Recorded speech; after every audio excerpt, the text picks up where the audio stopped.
बिस्मिल्लाहिर्रहमानिर्रहीम। अस्सलाम वालेकुम। आप देख रहे हैं A1 TV और मैं हूं मुनीबा अख्तर और मैं हूं अनीसा खालिद। नजर डालेंगे न्यूज हेडलाइंस पर।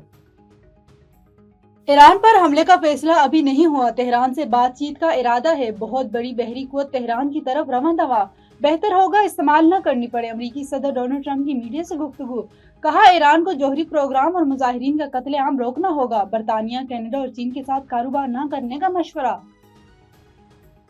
पाक बांग्लादेश ताल्लुकात का नया दौर, दोनों ममालिक के दरमियान 14 साल बाद बराह रास्त फिजाई राब्ते बहाल। बांग्लादेशी एयरलाइन की परवाज से 149 मुसाफिरों की कराची आमद, मेहमानों का वालहाना इस्तकबाल, तैयारे को वाटर सल्यूट पेश। कराची में भी 140 मुसाफिर ढाका के लिए रवाना।